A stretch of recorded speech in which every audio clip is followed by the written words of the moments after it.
You know, I have a few questions that come to mind to ask, but I wonder if any of you have a question. This official is going to walk around with a microphone, and I have a microphone. But maybe I'd like to get started by asking a simple question. I hope some of you have heard of apartheid and Nelson Mandela. If you don't, certainly ask or Google it, as they say, or speak to your history teachers or anyone else.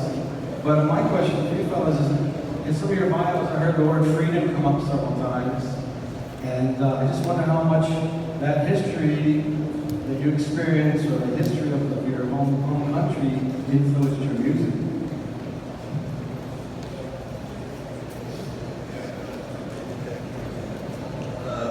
Good afternoon, everybody. It's great to be here. I must say it's a privilege to play in front of all you fine folk here.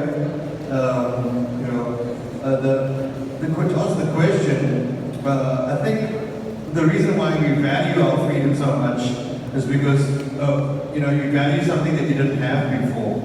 I suppose when you got your first bicycle, it was quite cool because you didn't have one before and now you had one, and so you really treasure it. And for us, apartheid was quite a dark place where, you can check it out. I don't want to go into some dark vibes here. You guys are very sweet. So, but it was really terrible. And through this oppression came out this music, because people always need an avenue to express themselves. And what a better place than to do it through music. And the music spread the message. And the message was, we need to be free. And I suppose in America, we always admired you guys because, the land of the free and the home of the brave, I guess. And so we also wanted some of that, and we thought it was cool. So anyway, this music that we're playing is actually all about us emancipating ourselves. So I'm so happy that we could share this with you all, and I hope that us sharing it with you makes you also appreciate this wonderful country that you live in.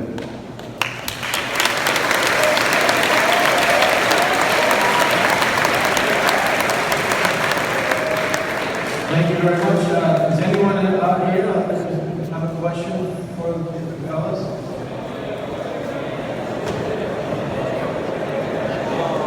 Quiet down, please, so we can hear clearly.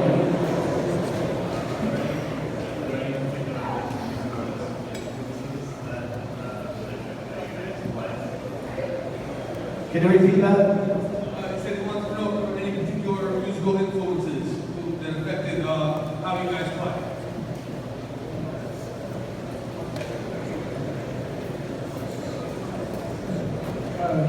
I think I speak for everyone here.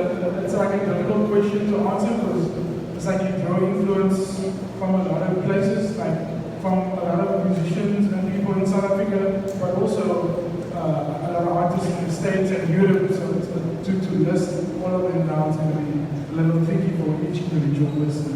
Yeah, I think. Yeah. Few things? Okay, I'll speak from personally. Names like Abdullah, South African names like Abdullah Ibrahim, Zalm Mawana, Mark Fransman, Keseva Naibek, Bokari Dyer, and then in the States, I guess it's Terrence Blanchard, Amazon Busy, Anderson Park, Anita Coyote. I think it's just too many. Yeah, it's on the list.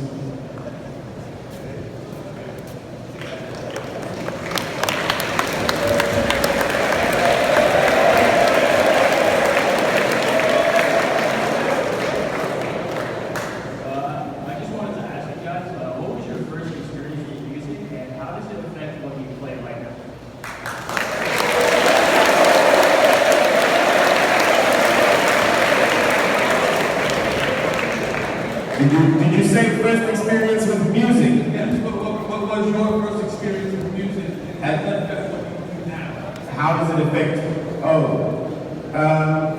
Well, geez, it's hard to know what the first experience of music is. I grew up in kind of a musical family. My father's a musician, so I've had music in my immediate surroundings for a really, really long time.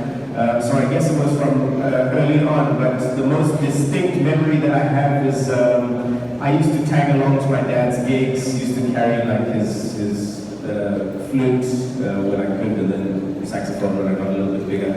But I remember going to a sound check with him, and there was like a beaten up old piano on the side, and yeah, I just kind of sat down and started hitting the notes. It was like just something that I was kind of drawn to. But it was not then that I decided to become a musician. It kind of took maybe about 10 years later when I was 14 that I actually made a conscious choice. But yeah, music has always kind of been around me. Yeah.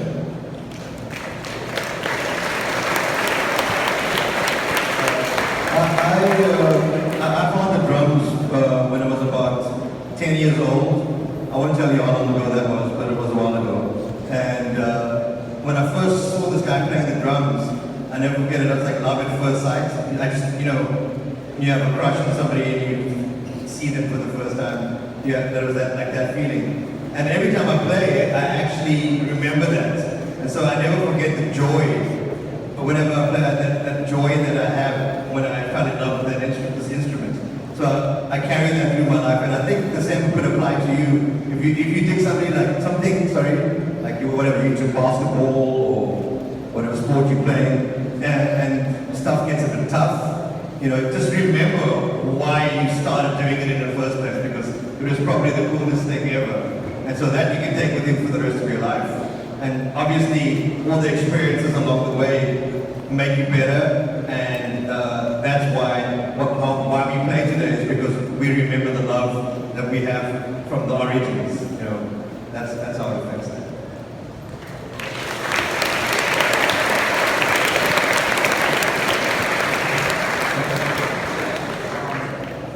How do your origins like play into how you play your music, how you create your music? Can you repeat that? How do your origins play into how you play your music as opposed to just what you play? Actually, that's a good question. Origins, the most difficult thing to do in the world is to be original. You know, that's the only contribution you really have to the world is like to be original, right? And to find that, I mean, there's so much stuff online, and whenever somebody else told your idea because you had it in your mind, and then you didn't act on it, and then all of a sudden somebody became a billionaire from something. But the original thing actually really means yourself. You know, so if you want to be original, you have to be yourself. And so myself and ourselves, our origins actually obviously come from South Africa, and we share that common originality of where we were born and stuff, and our influences from our environment, and then we bring that into like the present, and that informs the style and the interaction that we do. So it's important to know where you come from in order to know where you're going. You know, Linda doesn't say something as well. You wanted to say the same thing. You see how we connect? See what happened there? Yes. Do you have more questions? I'll just add a little something onto that. You know, if you grow up in a place with certain sounds and things like that, you know, they all kind of inform what makes up the person. So we grew up, and a lot of these sounds, a lot of these songs that we play today were kind of the soundtrack to our lives as we're growing up. Like the very last song that you guys were singing along to, I remember my parents listening to that when I was a kid. It's just always been around me. So it's like kind of part of that culture that keeps on being passed on. Yep. Next question. So I was wondering if any of you guys have studied other types of music and like how they're different from jazz. I've studied, when I went to college in my third year, it was a 4-year course, I started doing classical piano just as a way to improve my technique. But I think, yeah, there's a lot of really amazing classical music as well. And I also played some like Cuban style music, like salsa music. So yeah, I've done that too.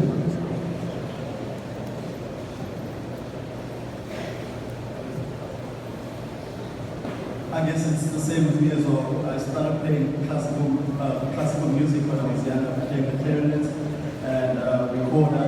But then, you know, I guess I studied a lot of African music because I'm from Africa, and growing up I was exposed to African music. Besides jazz, I mean, my family's kind of mixed. My dad's from India, my mom's from Africa, so I'm like kind of like a Bob Marley kind of person in a way. So I studied obviously jazz and classical music a little bit, and African music, and I also went to places. I went to India to study Indian classical music. I went to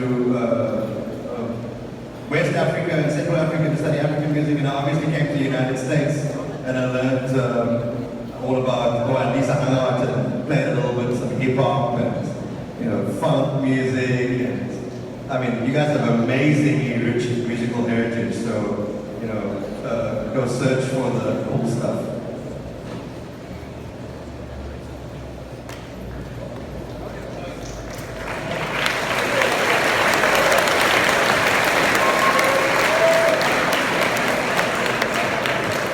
Just for a final question, I was asked to ask you guys by a particularly shy faculty member. So we know that you guys were in town playing jazz at Lincoln Center last weekend, and the question sort of was, what is your favorite part about visiting, sort of New York City and the tri-state area and being in this neighborhood? I think I have two answers to the question. The first one is, like a lot of us studied jazz in South Africa, so to actually physically be in the place where a lot of the legends that we were listening to, transcribing and reading about, and admire still to this day, it's such a surreal experience, like to walk past the street that Billy Strayer used to stay, or Lee Morgan, the house that Lee Morgan used to stay in, or to not be far from where John Coltrane grew up. It's quite it's a big thing for all of us, I think. And the other part of the thing is to actually come here and bring our music to people here, and how much love and admiration they have for the music, and that they actually like the music and enjoy the music is it's not validating, but it's a nice, I guess it's a nice experience for us to feel loved and to feel appreciated for what we do, even though we come to a place where jazz was born and we kind of bring South African jazz. So it's a cool thing.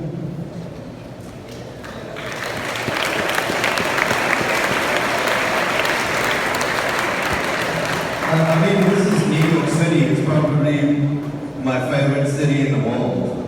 This place is amazing. Everything is here. The history is here. I mean, it's whenever anybody says let's go to New York, I've been coming here since 1999. I almost never say no. So it's just a privilege to be amongst great jazz musicians from all. This is like the center of the jazz universe and many other things. So you guys are lucky actually to be around these parts. So go ahead and make the most of your time here, because I swear if you go somewhere else, you're like, oh my God, that place is so small.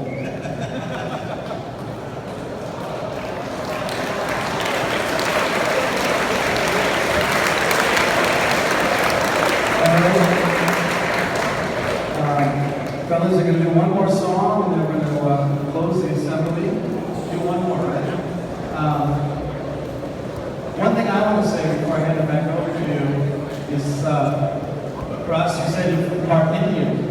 I took sometimes school music can ruin your enthusiasm for music, but for me, when I hear great musicians like these fellas, it gives me the itch to want to play. I can't just sit in my chair like, come on, I want to play. No, I'm not going to play that.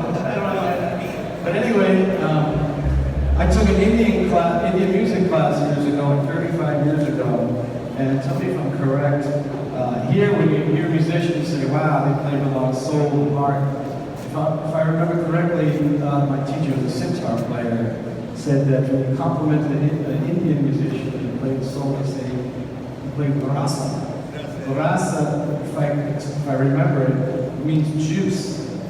It's like the essence, you squeeze an orange, it's like the essence of the orange, it's like you're playing with like the essence. And I feel like you guys are playing with Barasa. Okay.